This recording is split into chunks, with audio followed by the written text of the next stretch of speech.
Ladies and gentlemen, I have some very upsetting news in the world of chess. The Mittens chess bot is gone.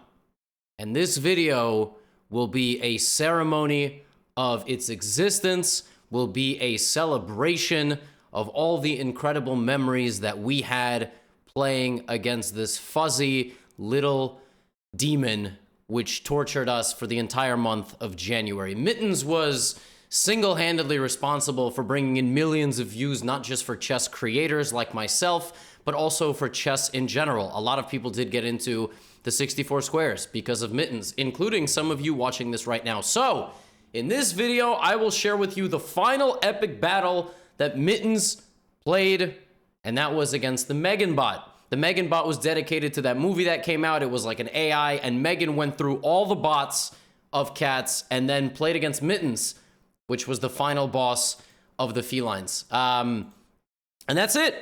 And this is how we will say goodbye to one of our most cherished chess memories, and hopefully Mittens returns for a second season, unlike the Queen's Gambit. All right, terrific. Let's jump into the games. Oh, friendly reminder, all my courses 50% off, and we just launched Chessly Plus. Link is in the description. Amazing training games for you to try out and take your chess to the next level. E4. So they played a 150 game match. I will not be showing you all 150 games, but like always, I will take you through a recap of some of the most exciting games, the storyline of the match. And yeah, this was the final bot battle. You know what I mean? This was really, really tremendous stuff. And this is how we will say goodbye to Mittens. And now there are new chess bots. Let me know if you want me to play the new chess bots or if you're over chess bots. So, match began with a nice little Caro can. All right? Megan played the advanced variation, Mittens played the bishop f5 variation, and Megan played g4 with knight c3. This is known as the should've variation of the Caro-Kann, trying to stop black from playing the bishop here, and then chasing the bishop with h4, knight f4, and so on. Black responds in a very kind of chill way, which is just knight e7, h4, h5. Sorry, not h4, f4, h5. More often than not, the move h4 is played in this position, and then the machine will oftentimes put the knight on f4 anyway. Black oftentimes will even sacrifice this pawn, and it's just a very complicated position overall. But we have f4, we have h5, we have f5, sacrificing a pawn, and now locking the bishop behind its own pawn. So Megan very aggressive early. Not wanting to get overwhelmed, Mittens strikes back in the center, develops its knight, develops its queen, and white castles. And castling here is a completely insane move, because Mittens plays h4, which does two things: prevents anything from going to g3, but also opens the door for the bishop, which then opens the door for the knight, which then opens the door for this bishop. All right? But also, on the next move, Mittens plays c4. C4 is basically an analogy for, you know, UFC octagon fighters. You can talk all the trash that you want, but when the cage shuts, you are locked in there with one other person and wait till they get their hands on you, all right? C4, now B5, now B4, takes, and the attack has arrived, all right? Megan has not been successful in thwarting this. This is not mate, but no worries. Mate is coming. Now, I would love to play e6 here as a human being, all right? Break open the center with the intention of getting in here with the queen, causing some problems. That's a decent move, but the computer is not afraid of it. So instead, the computer plays defense. Black brings the rook. Now, rook c8 looks extremely stupid. Seems much more normal to go rook b8, but then you would actually walk directly into this. So that is why rook c8 gets played. Here comes the bishop. Here comes the knight. And notice how Megan just runs the king back to the center, and it looks like, you know, white's got a really solid wall of pawns here. But in this position, Mittens sacrifices the knight with check. Knight takes c2, forcing the king to capture the knight. And here comes another knight. And here comes another knight check. And here comes a queen check. And here comes the bishop check, absolutely ravaging the white king. Knight c3. And now super chill, queen b3. Because now this pawn falls. Now the queen just drops back like nothing. Like absolutely nothing. Relaxing. Now we take the knight. And I got news for you. You can't take back. Not because I'm gonna go here, no, but because I'm gonna check you and get the king away, and then I'll take the rook, and then I will demolish you. So, what I love about bot games is they never resign. They, like, always continue fighting. So the game actually was kind of complicated. Like, I think most beginners here would still find a way to lose with black. Because, I don't know, they'd play f6, and then take, and open up their king, and, you know, get mated. Like, it really, like, these games we take for granted just how good bots are. And most of these engine games do make it to an endgame. And Mittens used that B pawn and just kept walloping. I mean, it just kept going. Knight takes d4, now was a fork, and when all was said and done, it took the bishop, and it's up a knight. So we can just observe how a bot wins an endgame. It takes the remainder of the pawns. It's not afraid of any exchanges. There we go. And rook e8. And queen, and it's kind of BM. Now, you may ask yourself, why did the bot sacrifice the knight? Oh, because it has a sense of humor. Yeah, these bots actually throw a little bit back and forth to each other to give the other side hope. It's actually the funniest thing ever. Like, these bots try to, like, not end the game completely immediately. And now we have, you know, the king is going to arrive. And, yeah, takes, queen, game ends a few moves later. Mittens got off to a good start! But then Megan was going crazy mode, demon mode, goblin mode. Megan started running away with some of these games. Megan here with the black pieces plays a Nimso Indian, puts the knight in the center, all right? Sacks a pawn, first of all. You notice Megan just sacked a pawn for nothing. Now puts the knight in the center and now starts throwing its king pawn forward, all right? So it just plays g5. White is like borderline winning according to Stockfish, but look at this position for black. The cannons in the center, the pressure on the white position. The more Stockfish thought about this, the more it was like, you know what? I'm not sure that Mittens actually has a good position. Oh, you're gonna castle? Oh, that's adorable. C5, A6, B5, exploding the queen side. Uh-oh. We're getting some deja vu here as Megan is looking to strike back. All right, knight d7. Now the knight ramps around. The knight just went from f6 to b6, saying hello to the queen side. Takes, unpinning, but the pawns are falling apart. We trade rooks, queen c3, knight takes, pawn takes. All right, material is equal. But black still has some very annoying questions to ask of Mittens' king. Rook c1, queen b5, and black sacrifices the a pawn to open up the king completely.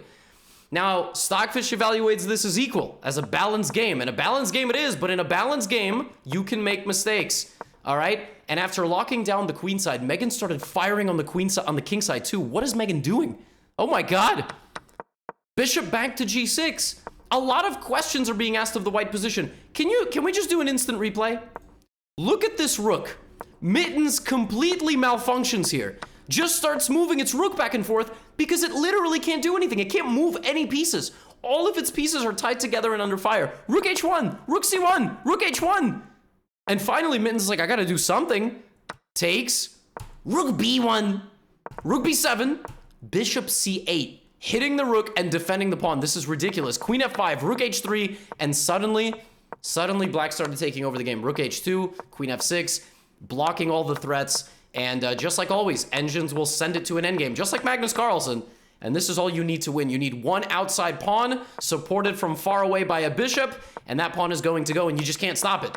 You just can't stop the pawn. You're going to be down 2 pawns now. Bishop comes right back, and white is... Look at what Mittens was reduced to in this game. All the pieces in the corner, and Megan marches for... I told you, by the way, there. Look at this. White is trying to stalemate themselves. Rook d... That's a draw. That's stalemate. The knight can't move and the king can't move. Look at this. I'm telling you, these bots are trolling. Rook h1 is defended by the bishop. Check. What? And finally, rook e1. And just rook d3, king d6. And how disgusting is this? Megan doesn't even queen. Megan doesn't even make a queen. It just goes for mate. Oh my goodness. And it was all tied up. And throughout this match, Megan was pulling ahead, and it was quite clear that that Megan was probably going to win this match. It seemed like Megan was finally going to be the one to eradicate Mittens from existence. And, you know, it was a little bit conflicting because Mittens was our kind of final boss. And it was weird to have Megan come along and trounce it. Megan was super aggressive with its King's Indian play, queen f6. All right, firing away with moves like h5. And this was a fight to the death, this third game. And it was more of the same. I mean, it was Megan just completely paralyzing Mittens. Look at this. Look at this attack from Black. Queen f6, g4, just marching all the pieces onto White's king side. Rook a2, look at this. Attacking from both sides. This is nuts. I mean, bot games are completely ridiculous. By the way, this whole queen side is just disintegrated. All of this is what it's reduced to. White is trying to make 3 queens. Bishop d1, knight h5, c6, there we go. We take on h6, we take on g3, and when it's all said and done, it's Black with 3 powerhouse pieces, all staring and ready to go in some capacity toward the white. Bishop h3, oh my goodness. If you take the bishop, you just can't stop mate. You can't stop the plethora of mates. Bishop f3 stops this. Rook cc2, you can't stop me. I got 19 points of ammunition pointed at your king. It's never gonna work. So bishop f3, rook cc2, and Black still says, good luck. Bishop takes g2, a brilliancy from Megan, sacrificing the bishop. And now rook e2, and all of White's pieces are reduced to ashes. Bot doesn't even take. The bot doesn't even, it doesn't even take the free knight.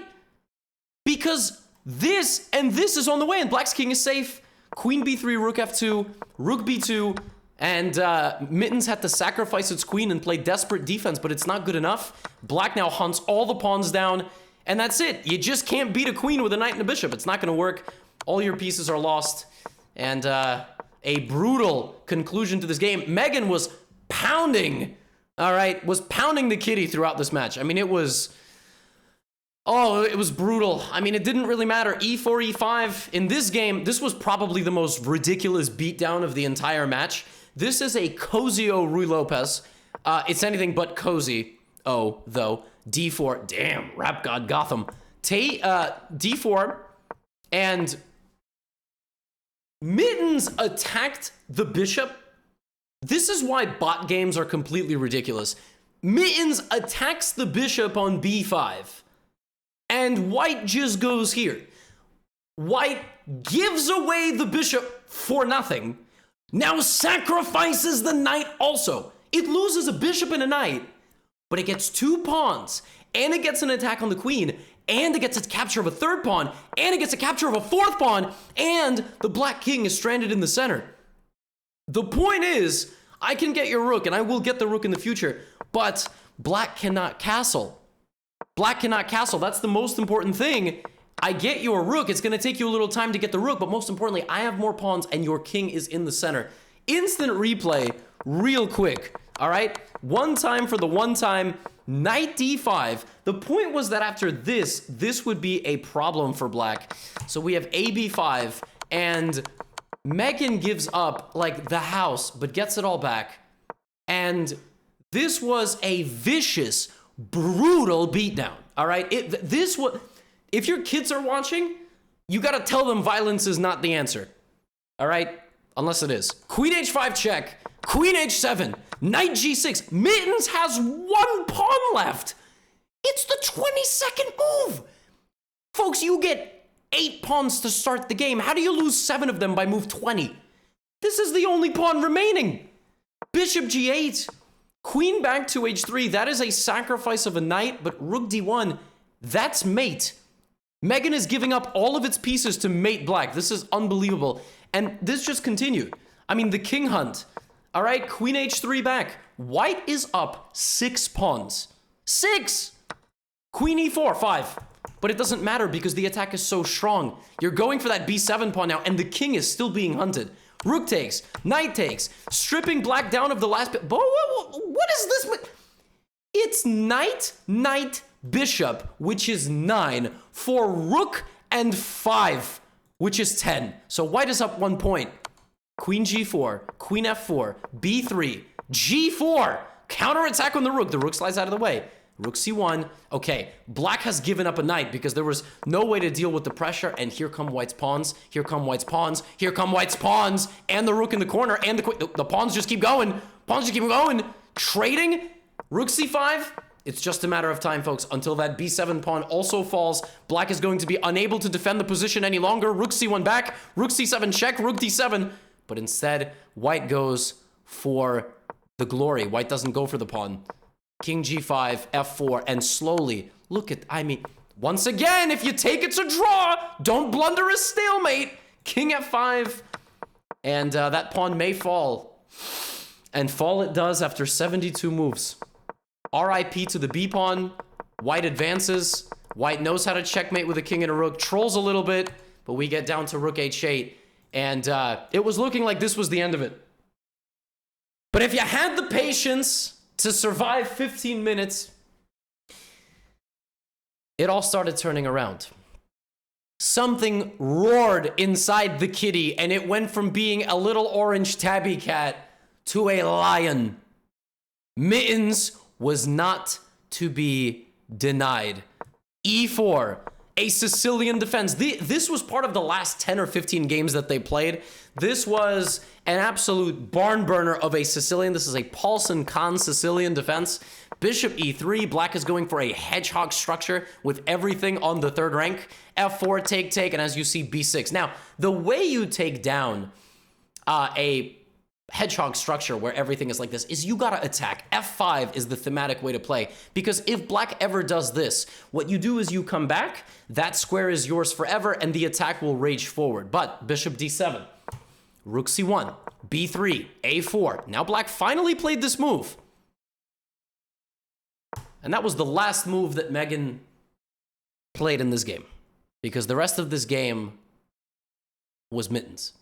You see, 1, 2, 3, 4, 5, 6, 7, all pawns on light squares to counteract this bishop. And white doesn't have a light squared bishop, so white fills that gap with light squared pawns.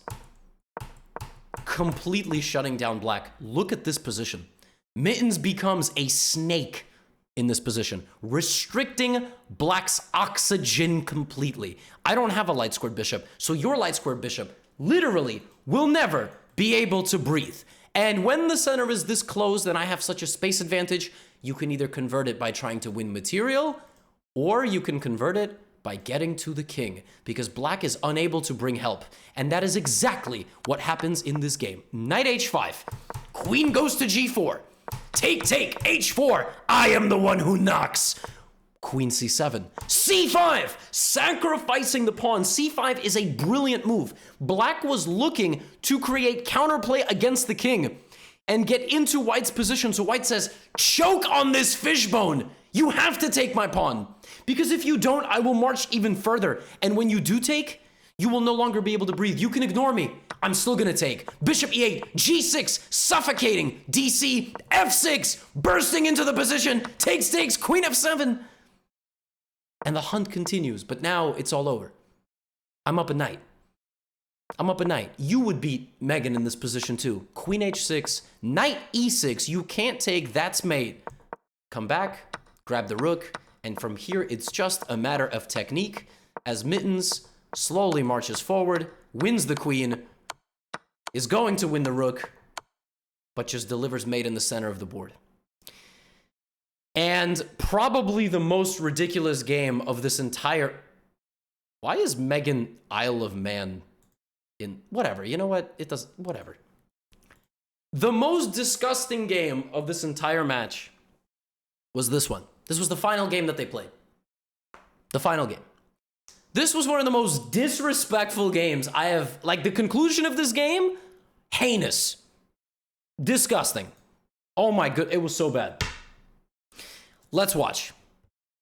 d4, knight f6, a locked center. This is known as the check Benoni, not to be confused with the checkmate Benoni.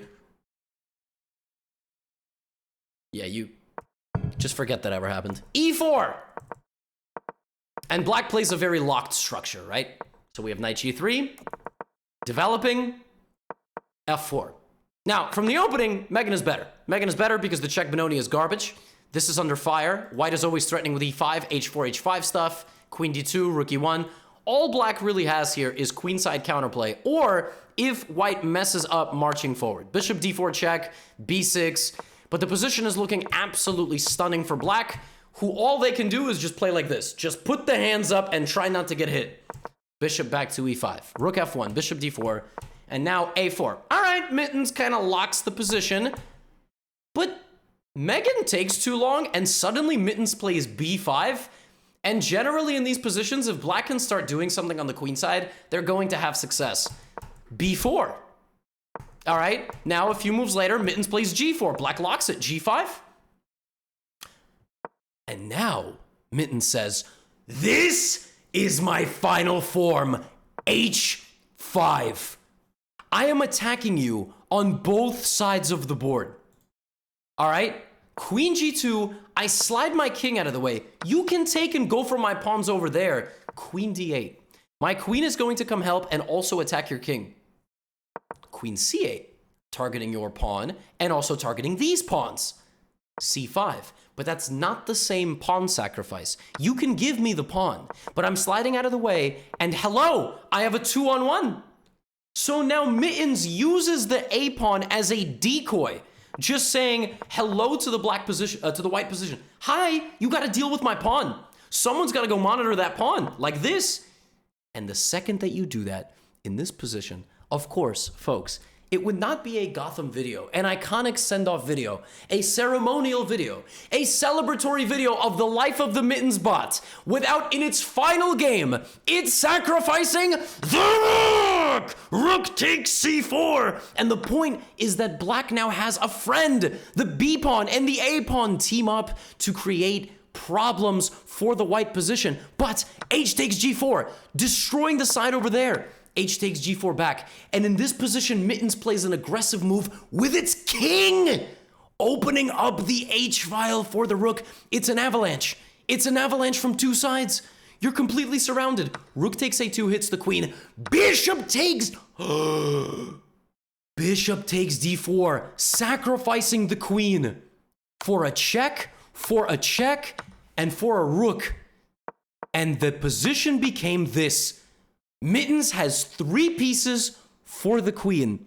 This game went on for 100 more moves, as black created an impenetrable fortress with its pieces.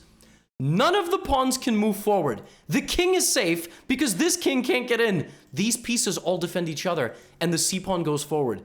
This is completely insane. I have never seen something like this. And Mittens slowly maneuvered, and in the web of complications, Megan was unable to deal with the rerouting of the black pieces. You see, this is only a draw because white can't win, but this is absolutely winnable for black because black has 3 pieces that can do something, including the pawn. So that's 4 pieces. And it took many moves of maneuvering, but slowly black found their way forward. Knight c5. And suddenly the pawn fell. And suddenly the other knight went forward. And suddenly the king is going to come forward as well.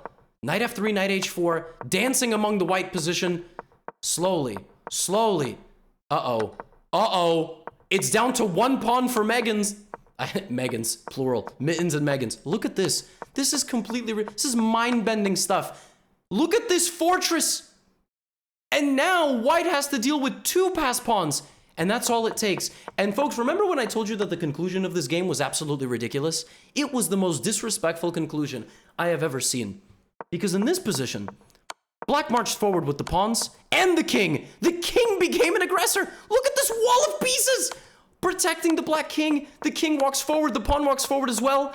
Black makes a queen. It's over. But black doesn't just make a queen.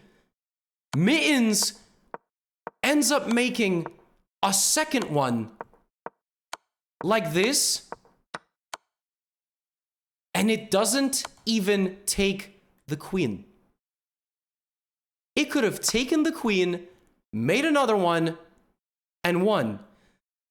To disrespect Megan in the most extreme way, Mittens created a second queen and refused to take the...